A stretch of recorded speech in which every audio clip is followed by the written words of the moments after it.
E aí pessoal, tudo bem? Sou o Kaique aqui do Pão de Queijo. Vamos para mais um vídeo aí de review de coleção. E hoje a gente vai falar desse que é um dos melhores mangás que eu li esse ano e nos últimos anos, que é Ino-san, do Shinichi Sakamoto. Então, o que trata a obra, né? O Ino-san é um mangá que ele vai falar sobre a Revolução Francesa e vai contar a história, né, aqui do personagem principal, que é o Charles Henry, que é o Charles Henry Sanson, né? Que esse cara tem, aqui na contracapa também maior, né? Ele é um personagem que existiu, né, de verdade. Então ele é um mangá que ele é uma ficção histórica.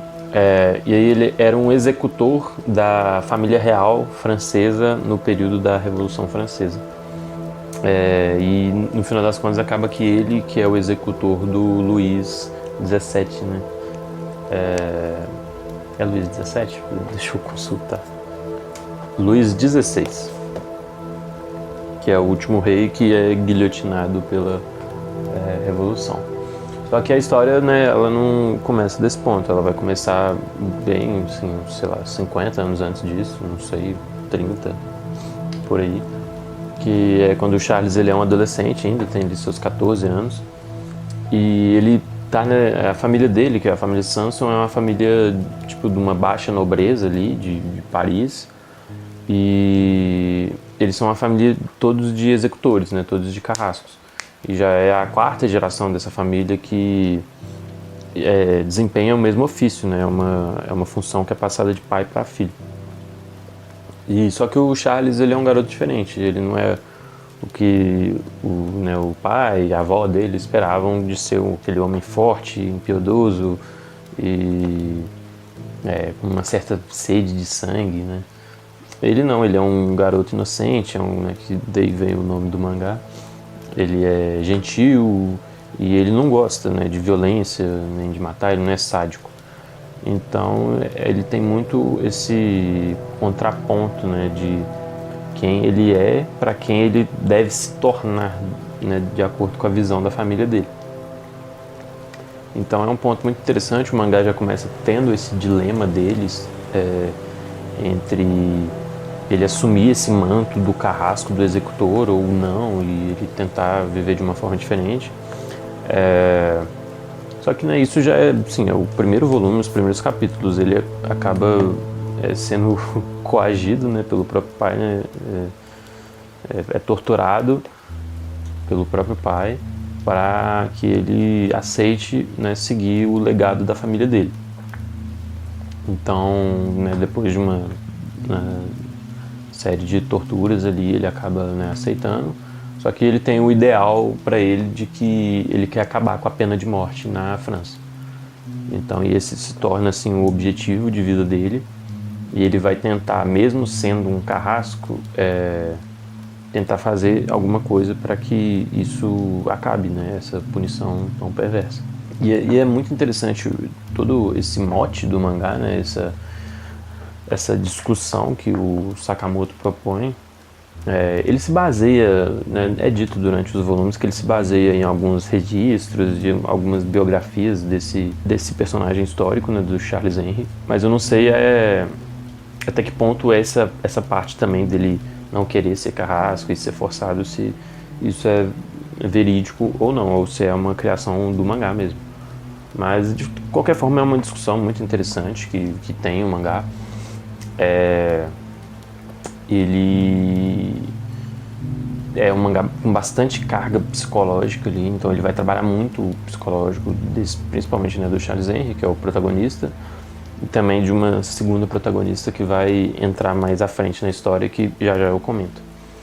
Então ele decide, né, se tornar esse carrasco, só que no começo também ele não se dá muito bem nisso, porque, né, ele não tem essa aptidão por violência e tal, e aí o pai dele começa a levar ele nas execuções para ele ir, tipo, treinando e pegando o jeito de fazer a coisa, mas ele não consegue muito bem.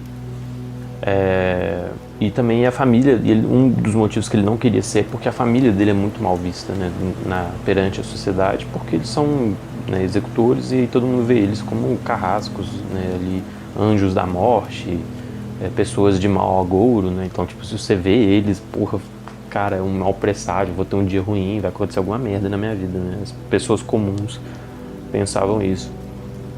E o Charles era constantemente expulso de escolas porque os outros alunos não queriam estar perto dele, né?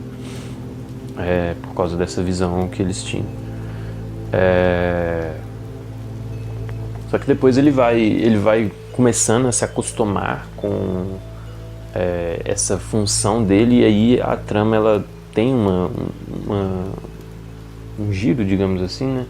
De que ele começa a, não assim pegar gosto pela coisa, mas ele aceita o papel dele e segue a vida dele, aceita que esse é o ofício dele, e à medida que ele vai envelhecendo e que ele vai meio que se acostumando com o lance das execuções, ele vai se acostumando e vai e para de ligar, e tipo, esse lance que ele tinha de eu vou acabar com a pena de morte, ele esquece isso, era só uma paixão de adolescência ali, sabe, um ideal de adolescente, mas quando ele se torna um homem adulto mesmo, e aí ele casa, tem filhos, ele deixa de ter esse tipo de pretensão e passa a, sabe, só realizar o trabalho dele mesmo como de fato um trabalho. Então eu acho isso também muito interessante na obra, porque ele não é um herói, sabe, o cara que vai lutar contra um sistema injusto, não, ele acaba aceitando o seu papel nesse sistema e vai viver de acordo com essa vida que se ofereceu para ele. Então eu acho isso uma virada interessante que tem na trama, ali pelo volume 4, 5, em algum momento tem um time skip, já tem algumas semanas que eu li, então eu queria ter gravado logo quando terminei de ler, só que acabou que não deu, e agora já tem algumas coisas que ficam um pouquinho mais nubladas, mas existe esse time skip e aí mostra, né, ele mais adulto e tendo essa já visão bem diferente do que era o começo do mangá, mas que também acho bem interessante. De toda forma, ele ainda não é um cara que tipo assim, que tem gosto por matar pessoas, mas ele faz como o meu trabalho. Vou mostrar um pouquinho aqui as capas, né? Aí contar também um pouco sobre o mangá, e eu vou chegar numa outra personagem que é importante também. É um mangá que foi publicado pela Panini, né, em 9 volumes, e só que ele tem uma continuação que não foi lançada no Brasil, que é o Innocent Rouge. Então, esses 9 volumes, eles têm um fechamento de arco, né, mas a história não conclui. Então, até lançou uma edição agora do Innocent Rouge nos Estados Unidos, que é uma edição 3 em 1, assim, bem bonita, que eu provavelmente vou comprar, porque não tem muita previsão da Panini lançar isso aqui. Na época, Innocent acho que não vendeu tão bem, porque o público não conhecia ainda o Shinichi Sakamoto, então não vendeu muito bem na época, e aí não lançaram a continuação, mas aí eu vou atrás da edição americana, porque eu quero ver o final, né, de fato da história. Então aqui o volume 4. E aí a partir mais ou menos aqui do volume 4 e volume 5 entra a segunda protagonista da série, que é a Marie, que é ou Marie, né? Acredito que é Marie porque é francesa, que é a irmã do Charles, né? É a irmã mais nova dele. E aí ela é o completo oposto dele, né? Porque enquanto ele, né, ainda na adolescência era esse menino mais fraco e frágil e que não queria, né, saber de matar as pessoas, ela é o completo oposto, ela é uma sádica total, e ela já nasceu com um gosto de morte, ela já matava um bicho, sabe? Ela era muito tipo que o Joffrey do Game of Thrones. Então ela tinha esse gosto e ela queria ser executora, era o sonho da vida dela, e ela tinha muito orgulho dela ser da família Sansa. Então eles criam já um contraponto total entre os dois, né? E que vai gerar um grande atrito entre eles. O Charles, ele, a partir do momento lá, né, que ele se torna o carrasco de fato e aceita o fardo dele, mas ele, tipo assim, ele quer executar os prisioneiros lá dele, né, da forma mais rápida e indolor possível para não prolongar o sofrimento da pessoa, mesmo quando se tinham métodos de execução muito mais brutais, né? O normal era o decapitamento, né, mas tinham outros que eram muito mais brutais e, né, torturantes ali. mas ele fazia da forma mais rápida e indolor possível, né? Enquanto a Maria era o oposto, ela queria ficar torturando as pessoas e fazendo as pessoas sofrerem o máximo possível e sabe, tipo assim, cortar partes que não eram vitais e tal, até, né, realmente a pessoa ter o máximo de sofrimento possível. Então é muito interessante ela que é uma psicopata de fato, e esse embate, né, entre de ideais e de visão de mundo que os dois vão ter ali. E aí até na segunda metade da HQ, né, do mangá, o Shinichi Sakamoto ele até foca mais na Marie do que no Charles. Então vai mostrar ela começa a criar contatos dentro da corte de Versalhes, e né, eles depois já deles mais adultos, e ela se torna também uma executora ali. Então eles começam assim a entremear dentro da política, né, da corte francesa. Eles também passam ali pela Maria Antonieta, né, que está a capa desse volume, né, que ela era uma princesa lá da Áustria e tal, e ela é prometida ao herdeiro da França, que vai se tornar o Luís XVI, que foi o último rei. E aí o Luís aparece também, né, como uma criança ainda, nesse começo. Ele, como criança, eu achei um pouquinho... Ele não gostei tanto, para falar a verdade. Porque ele fica, tipo assim, é uma criança que... eu tenho meio que um desejo de morte, eu queria meio morrer. E aí ele vê o Charles lá sendo o executor e fala... você que vai me matar. Já meio que dando um foreshadowing do que vai acontecer. Mas, tipo, eu achei isso muito nada a ver, muito inverossímil. Mas, assim, fora isso... É um mangá muito interessante, com muitas camadas, né? Os personagens são complexos, né? Não são personagens planos, rasos, a maioria deles são personagens bastante completos. E o mangá, além da arte espetacular, né, do Shinichi Sakamoto, deixa eu até mostrar algumas páginas, também vou colocar aí alguns inserts, né, ao longo do vídeo. Além da arte espetacular dele, eu me arrisco a dizer que é a arte mais linda que eu já vi em mangás.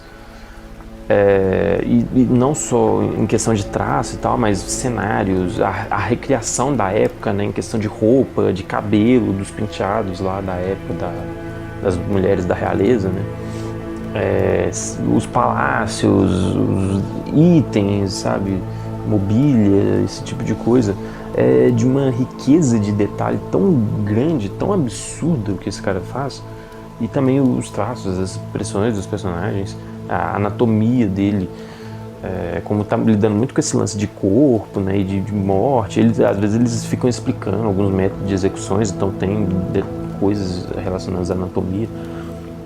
Então, e aí faz isso muito bem, cara. Igual eu disse, eu acho que é talvez a arte mais linda que eu já vi em mangás. E além, né, dessa bela arte, ele tem uma ótima narrativa. O mangá é muito bom de ler, muito rápido. Você devora a história. E é um mangá muito visceral, muito cru, muito violento, né, que pelo tema, né, já se imagina. E tipo, ele mostra de fato todas as execuções ali mesmo, nos mínimos detalhes, e explicando como funcionava. Tinha uma que os caras amarravam os membros da pessoa em cavalos ou em bois, não lembro agora, e os bois puxar e desmembrar a pessoa, né, ainda viva, né? Então, assim, é um nível de crueldade absurdo, e ele mostra isso nos mínimos detalhes, sem poupar nada, sabe? Tipo, pra chocar mesmo e mostrar o quão terrível era e o quão isso afetava o carrasco que estava fazendo, porque querendo ou não, era uma pessoa que estava ali fazendo isso com várias outras pessoas, né? Em certo ponto vira parece assim, meio rotina pro cara, mas de toda forma isso tinha um impacto psicológico fudido, né, no cara que estava ali performando esses atos, né? E, tipo, quase que semanalmente, diariamente, sei lá.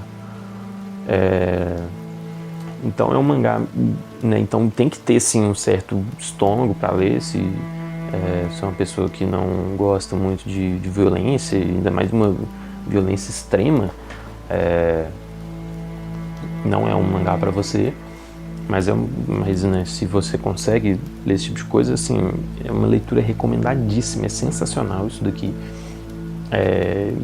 Igual eu falei, é uma das melhores leituras que eu fiz esse ano, de longe, assim, e um dos melhores mangás que eu já li na minha vida. É top 5 da minha vida, assim, tranquilamente. E aí eu quero muito ler o Rouge pra ver, né, pra onde a história vai.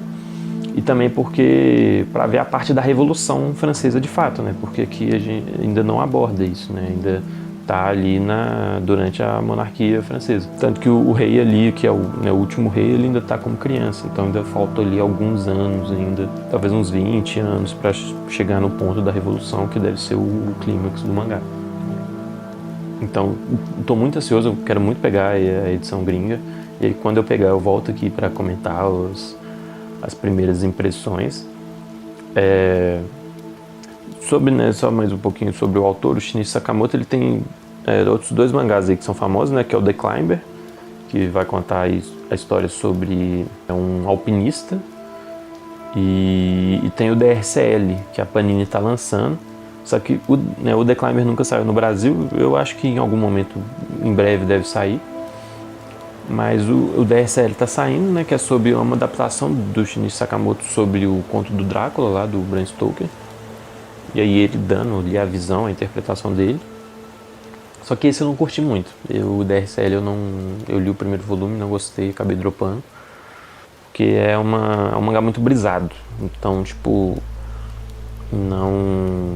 ele faz uma adaptação meio lisérgica, assim, do Drácula. E não gostei, não é minha vibe.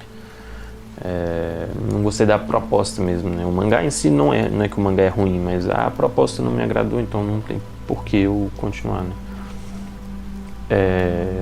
Mas, né, a arte também é sensacional. Pode ser que, né, outras pessoas que curtam mais uma coisa mais psicodélica, assim, né, e mais viajada, pode acabar gostando, mas o Inosan não tem isso, né? Ele é totalmente pé no chão, ele não tem essas viagens, assim, essas coisas. Ele é muito, muito centrado ali e com essa carga psicológica e dramática muito forte. E além da violência extrema, tem também cena de sexo, então realmente não é uma leitura para menores, né, de 18.